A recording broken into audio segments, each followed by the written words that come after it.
Bismillahirrahmanirrahim. Assalamualaikum warahmatullahi wabarakatuh. Bapak-bapak, ibu-ibu, mas-mas, mbak-mbak, khususnya adik-adikku sekalian yang dirahmati Allah dimanapun Anda berada. Kembali di IIP Channel bersama saya, IIP Wijayanto.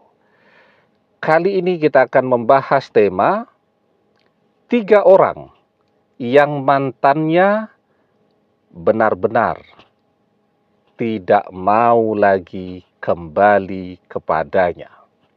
Ya. Jadi tanpa kita sadari, ketika kita masih berusaha untuk ngejar-ngejar mantan, ada sifat-sifat yang bisa jadi membuat mantan menjadi trauma untuk kembali bersama lagi. Atau dia betul-betul sudah tidak mau kembali lagi. Bukan karena kehadiran orang ketiga, bukan pula karena orang tuanya tidak merestui, tetapi dia trauma. Nah, ada 3 sifat tuh ya, yang akan betul-betul orang hindari untuk kembali bersama lagi. Yang pertama adalah orang yang pelit. Ya. Jadi pokoknya semuanya dihitung. Ya. Dan sedapat mungkin kalau dia bisa menghindari keluar duit, dia akan menghindari itu. Jadi ketika seseorang itu pelit, itu tidak saja dia sulit mendapatkan pasangan, bahkan dia sulit mendapatkan teman. Nah, ketika orang yang pelit, ya, misal contoh nih ya, kita menginginkan sesuatu, tapi kita mencari yang serba gratisan, apa saja, ya. Jadi misal kita menginginkan mantan kembali kepada kita. Kita berpikir kalau kita misal sowan kepada seorang guru, maka paling tidak kita harus keluar ongkos nih, karena kotanya berbeda. Dihitung tuh, kalau ongkos dari kota tempat kita tinggal dengan kota di tempat guru yang misal dikenal memiliki kemampuan ya untuk membantu pasangan-pasangan suami istri yang bercerai agar bisa rujuk kembali. Itu misal tiket busnya 250.000. Nanti bolak-balik 500.000. Belum lagi nanti di sana kan belum tahu tempatnya, butuh ongkos lagi. Belum lagi kalau kemudian misal tamunya sedang banyak, harus nunggu, harus antri, kemalaman butuh nginap, harus bayar penginapan, bayar hotel, dan seterusnya. Ya kalau dihitung-hitung kira-kira paling tidak butuh 1 juta lah untuk sowan. Kita hitung-hitung. Ya. Kemudian apa yang kita lakukan? Kita cari gratisan. Nah, kita cari itu video sang guru tadi di channel-channel YouTube, siapa tahu tuh. Ya, ada doa yang beliau ajarkan tanpa harus ketemu langsung. Padahal kan nilai energinya itu sangat berbeda tuh kalau orang nonton misal video tutorial ijazahan doa di YouTube misal ya, atau di video, dengan seseorang bisa ketemu langsung, ya berjabat tangan dengan guru tadi dan mendapatkan ijazah langsung, itu nilai energinya berbeda sekali. Kalau ketemu langsung itu energinya langsung terkoneksi. Tapi kalau melihat video-video tutorial dan seterusnya, ya energinya ya tidak terkoneksi. Ya, apalagi yang melihat videonya 1 juta orang, misal begitu kan banyak. Jadi seperti halnya kalau kita punya handphone. Kalau kita melihat videonya saja itu seperti punya handphone, tapi tidak ada chargernya, atau handphonenya tidak ada baterainya. Ya punya handphone, tapi handphonenya tidak bisa digunakan. Bisa dipamerkan handphonenya, tapi tidak bisa digunakan. Tetapi kalau kita bisa sowan langsung kepada seorang guru, kemudian kita diijazahkan doa, diijazahkan amalan, kita bisa berjabat tangan langsung dengan beliau, nah itu energinya terkoneksi. Seperti halnya handphone, ada chargernya, ada baterainya, bisa digunakan. Nah itu bedanya, ya. Apalagi contohnya, misal kita tahu persis bahwa doa orang tua kita itu sangat mustajab. Ya, salasu da'awati mustajabah la syakka fihinna da'watul walidi. Ada 3 doa yang mustajab, la syakka fihinna, sama sekali tidak diragukan. Yang pertama adalah da'watul walidi, doa orang tua kepada anaknya. Nah, orang tua kita tahu, kita baru berpisah nih dengan mantan, misal mantan istri ataupun mantan suami, tapi kita tinggal di kota yang berbeda dengan orang tua.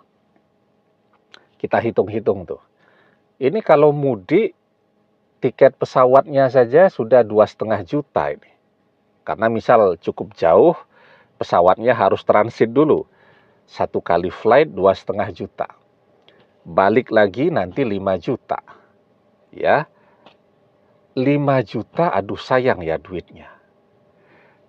Padahal kita tahu persis, kalau kita mau sowan kepada orang tua kita, kemudian orang tua kita mendoakan kita dengan ikhlas, dengan seluruh hati dan jiwanya, maka insya Allah mantan akan kembali karena doa orang tua kita untuk kita adalah doa yang mustajab.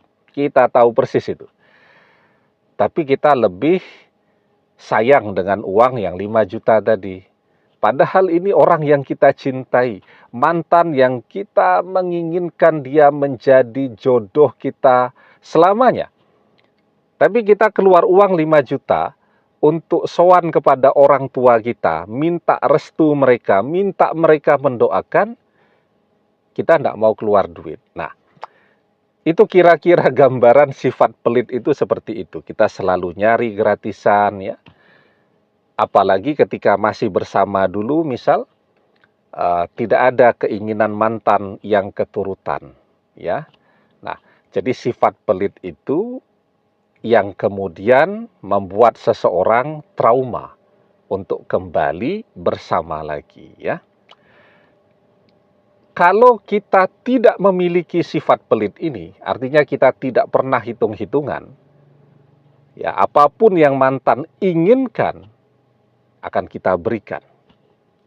Kalau yang demikian, itu justru akan membuat mantan selalu merindukan. Itu yang pertama, pelit ya. Kemudian yang kedua, emosional dan suka bertengkar. Ya.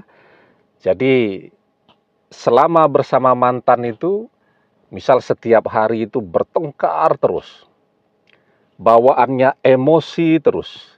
Dan sebenarnya emosi itu tidak hanya bersama mantan. Kita juga merasakan di tempat kerja bawaannya emosi terus. Bahkan di jalan dengan orang yang tidak kita kenal, bawaan kita emosi terus ya. Rebutan tempat parkir sudah bertengkar dan seterusnya. Pokoknya tiada hari tanpa pertengkaran. Nah, bayangkan saja seseorang memiliki pasangan yang bersama pasangannya itu dia harus setiap hari bertengkar. Itu capeknya luar biasa karena pertengkaran itu menguras energi, juga menguras dan mengacak-acak emosi seseorang. Dan itu sesuatu yang sangat melelahkan.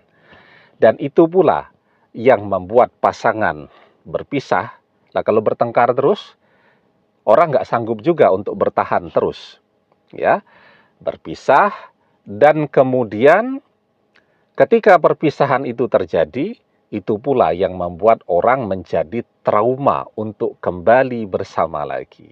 Ya, nah, misal ketika kita menggunakan media sosial, ya, misal ada postingan yang kita tidak setuju, ya sudah, kalau orang yang emosional itu langsung tuh, ya, dia menumpahkan kemarahannya pada postingan yang mungkin beda dengan apa yang dia pikirkan.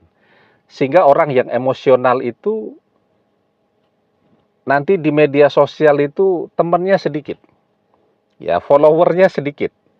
Di dunia nyata temannya juga sedikit. Semua orang menghindari dia dan musuhnya yang banyak.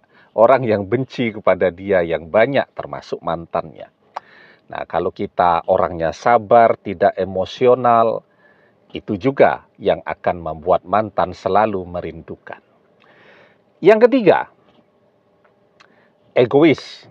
Ya, bersama orang egois itu juga amat sangat melelahkan. Jadi orang yang egois itu adalah orang yang tidak pernah mau mendengarkan kritik, tidak pernah mau mendengarkan saran, tidak pernah mau mendengarkan orang lain. Ya, itu adalah orang-orang yang egois. Dia harus selalu ngomong, apapun yang dia inginkan harus selalu didahulukan. Pokoknya dalam semuanya dia harus didahulukan. Tidak peduli dengan orang lain. Nah, itu contohnya orang egois tuh ya. Kita antri di kasir, mau membayar tuh kalau belanja. Orang sabar tuh antri. Nah, kalau orang yang egois, langsung saja dia maju ke depan begitu. Nah, jadi bersama orang yang egois, itu juga sesuatu yang amat sangat melelahkan, dan ketika perpisahan itu terjadi orang trauma tuh. Ya. Tetapi kalau kita tidak egois, itu juga yang akan membuat mantan selalu merindukan, ya. Nah, kalau ada 3 sifat ini, maka sulit mantan untuk kembali. Jangankan mantan, mungkin teman pun akan menjauh, ya.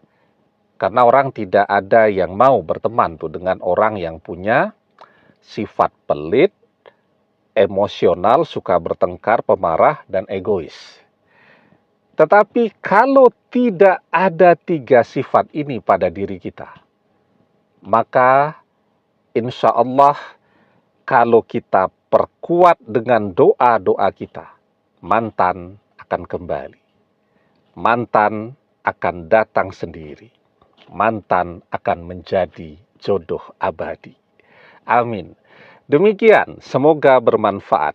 Wallahu a'lam bissawab, billahi taufik wal hidayah. Assalamualaikum warahmatullahi wabarakatuh.